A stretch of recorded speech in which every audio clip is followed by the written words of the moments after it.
Hi everyone, Brian from Bearable Traders here. It is April 24th, the weekend, and this is of course the weekend video where we take a look at what happened last week in the markets, quite the rout that happened, and we'll take a look ahead, try to figure out where we might be going in the coming week. So let's get down to it. So let's take a look at what happened last week to start.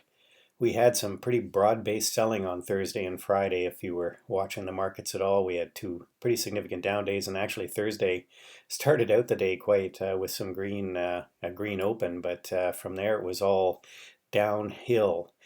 And that was probably due to the Fed. They were sounding a lot more hawkish after Powell came out and made some comments that might have led people to believe later in the coming one or two rate hikes here, we might see 0.75% hikes even. Certainly 0.5 was on the table for this one.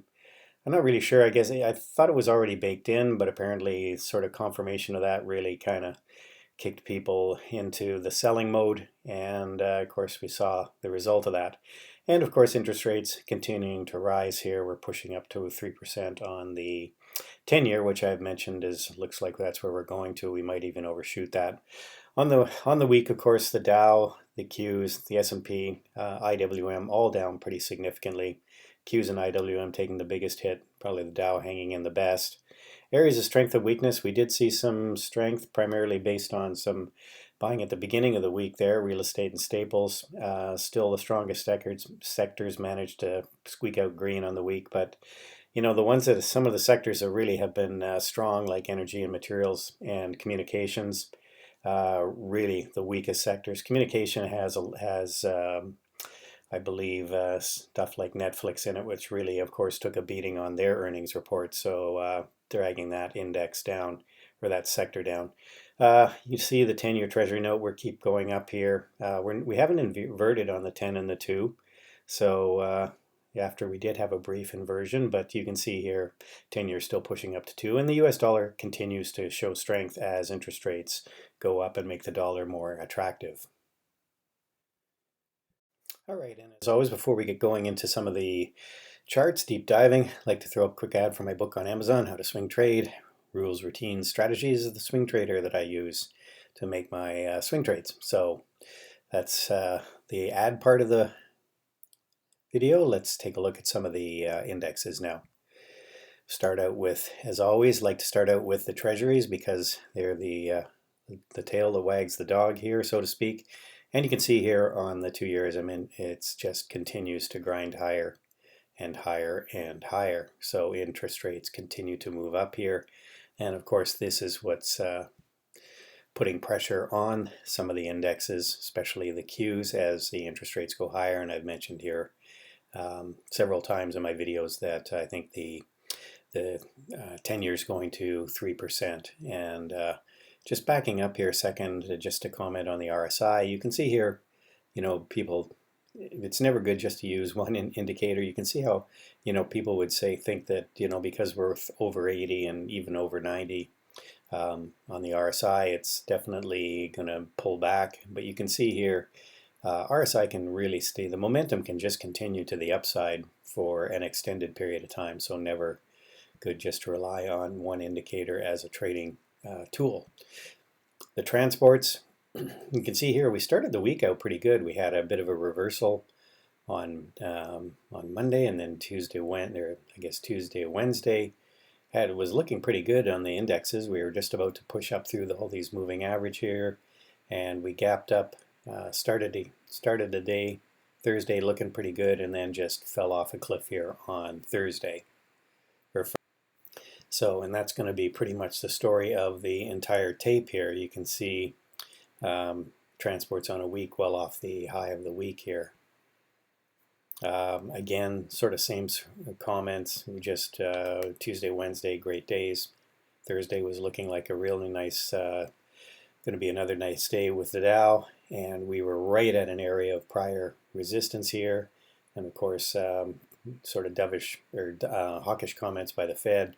And then the selling kicked in, and really on Friday just really kicked in. And you can see we went out near the low of the day. So that's this kind of price action. We did drop below some area of support here. There was some support back here, prior resistance here. That's where we broke through. We're right back. We actually broke that level. So Monday will be interesting to see if we do get some follow through. If we do, certainly this 33,000 is on the table as a possible area where we could go to next week. You can see here all our momentum indicators. RSI stochastics rolling over here on the Dow, and we'll probably have the same comments for just about every other index here. You can see here the Qs were not doing quite as well as the Dow, even on Wednesday when the Dow was up. Qs were down, especially on the Fed comments, and they just followed through. And certainly I'm thinking that as far as the Qs go, we could easily be retesting these March and February lows, which we had a test and then a retest, sort of a double bottom here, back up again. And there is even a chance that we may just continue to go lower here. So let's take a look at it quickly on a weekly basis. Yeah, you can see here there, pretty significant area of support here, and it goes back to this level. But if we break down, then the next level of support would be somewhere around 300 on the Qs. SPY, sort of same thing. SPY had a bit more constructive sort of daily chart here. You can kind of see we made a higher low rather than retesting a low. So again, this sort of 415 level could be an area where we could be retesting next week. And again, momentum looks pretty sad. Again, this sort of 420 level looks like pretty significant. If we can't hold there, then 415 and then even 400 could be on the books, or on at least in the target there. So we're back in this, we've been trading in this trading range. Again, tried to break out here on the IWM, came back into this trading range, and now we're at the bottom of it again. And typically the small caps don't do well in a rising interest rate environment. So again, here this 190 level looks like pretty significant area of support. So I'd be watching that to get retested next week, probably early next week. Could have a sell-off Monday and then turn around Tuesday. So I always like to talk about. Here's the volatility index. Of course, not surprising. We did pop up Thursday, Friday, and you can see here we're back. We're not above 30 though, which is kind of interesting. We even despite this massive sell-off, we really didn't get a move above 30, but it does look like we might be heading there as far as volatility goes. The dollar continues to strengthen here, and of course that's going to continue to happen as long as interest rates continue to rise. Makes the dollar more attractive. And the Bitcoin again, no, not a store of value, just a risk asset, and trading pretty much the same as all the rest of the risk assets right now. And here is Bitcoin on a weekly chart, so not looking particularly good right now. So let's take a quick look at some of the stocks I'm watching coming week here. I did leg out of a lot of my positions, so I'm back in a lot of cash, looking for an area where I can buy back in at support.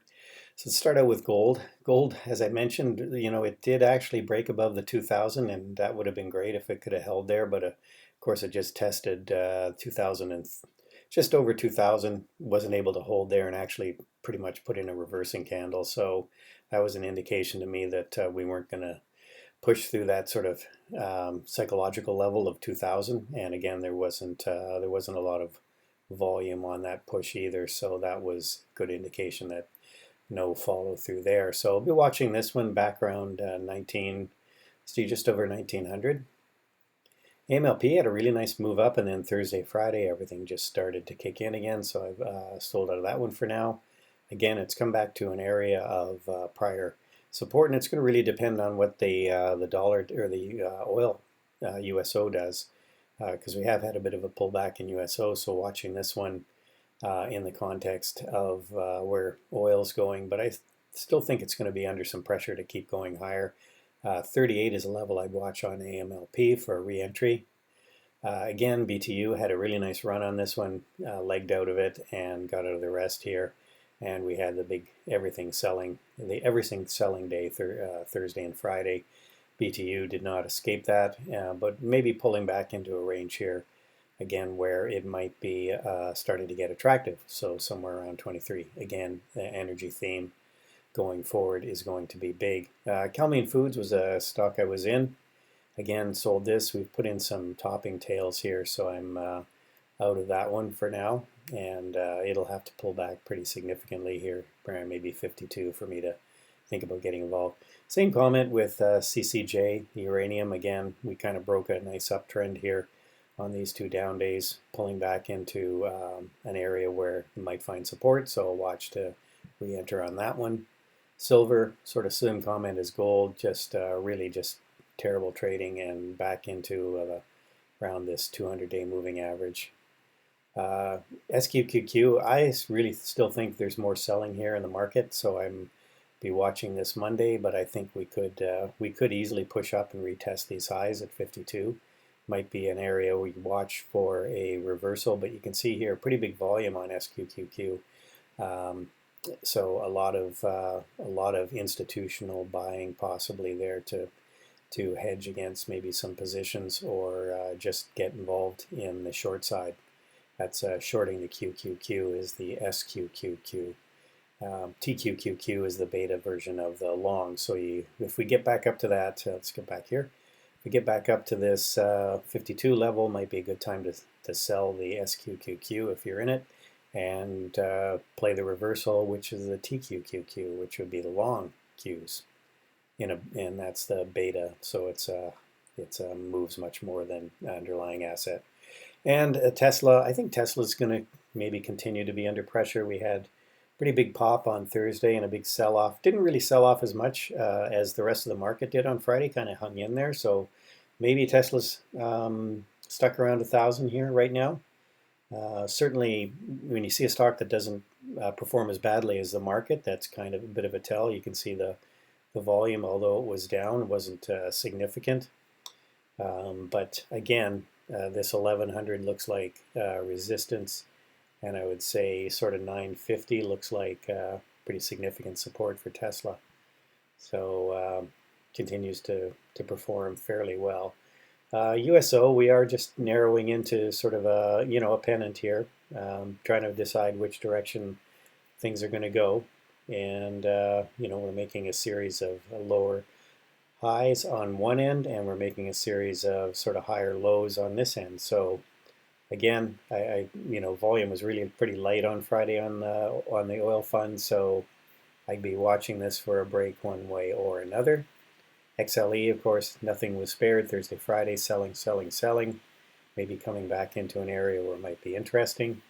XLV, sort of same comment, really has been in a pretty decent uptrend, and then we had some selling here, made a lower high here, and then Thursday and Friday just disaster, d'azur, and so could be coming down to this sort of 132 level, the 200-day moving average for a bounce.